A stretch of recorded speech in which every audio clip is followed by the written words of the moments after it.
মনোনয়ন ফিরে পেতে আপিলের আরও খবরাখবর জানবো। নির্বাচন কমিশন থেকে যোগ দিচ্ছেন সহকর্মী তানভীর মৌসুম। তানভীর, জানাবেন কিছুক্ষণের মধ্যেই তো আপিলের সময়সীমা শেষ হচ্ছে, শেষ সময়ের চিত্র কেমন দেখছেন নির্বাচন কমিশনে? শাফিন, শেষ সময়ের চিত্র আমরা দেখছি যে ব্যস্ততায় মুখর একটি সময় পার হচ্ছে এই নির্বাচন ভবন প্রাঙ্গণের সামনে যে বুথগুলো রয়েছে, আপিল বুথ, সে আপিল বুথের সামনে। এবং এখানে অন্যান্য দিনের চাইতে কর্মব্যস্ততা একটু বেশি, যেহেতু আজকে শেষ দিন। আমি সেই চিত্রটা একটু দেখাতে চাই যে এখানে আসলে ঠিক কী পরিমাণ কর্মব্যস্ততা বা যারা সংক্ষুব্ধ যারা রয়েছেন, যারা আপিল করবেন তাদের যে ভিড়টি দেখতেই পাচ্ছেন শাফিন, যে আসলে এখানে কি পরিমাণ মানুষের ভিড়। এবং এই যে যারা আপিলকারী রয়েছেন, আপিলকারীদের যে দীর্ঘ সারি, সেই দীর্ঘ সারিটি আসলে বুথের বাইরে একদম নির্বাচন ভবনের যে মূল ফটকটি রয়েছে, মূল ফটকের কাছাকাছি সেটি চলে গিয়েছে। এবং এখানে তারাই কিন্তু আমরা দেখেছি যে যারা এখানে এসেছেন তারা প্রত্যেকেই কিন্তু এই লাইনে দাঁড়িয়েছেন একটি কারণেই, আপিল করার জন্য।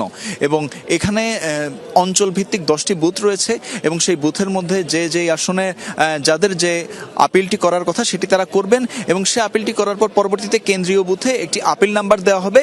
সেই আপিল নাম্বার অনুযায়ী তারা কিন্তু পরবর্তীতে একটি শুনানি পাবেন এবং সেই শুনানিতে নির্বাচন কমিশনের মাধ্যমে সিদ্ধান্ত দেওয়া হবে। রিটার্নিং অফিসার যে সিদ্ধান্ত দিয়েছেন তারপর চূড়ান্ত সিদ্ধান্ত দেবে নির্বাচন কমিশন এবং সেটির জন্যই আসলে কিন্তু সবার এত অপেক্ষা।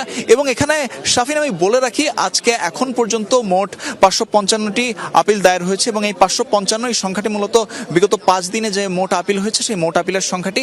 আজকে শেষ খবর অনুযায়ী এখন পর্যন্ত 86টি আপিল করা হয়েছে এবং এখানে এই 86টি আপিল করা হয়েছে এখানেই কিন্তু থামবে না। কারণ আমরা দেখেছি, আমরা গতকালকেও দেখেছি যে আসলে আপিল আবেদন গ্রহণটি আসলে যদি বলি এই 5টার সময় শেষ হওয়ার কথা থাকলেও সেটি কিন্তু গতকালকে 5টায় শেষ হয়নি। অনেকেই ছিল যারা আপিল করতে এসেছিলেন, তাদের সবার আপিলই কম বেশি নেওয়া হয়েছে।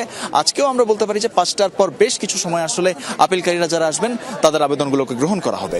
শাফিন। তানভীর, আপনাকে ধন্যবাদ।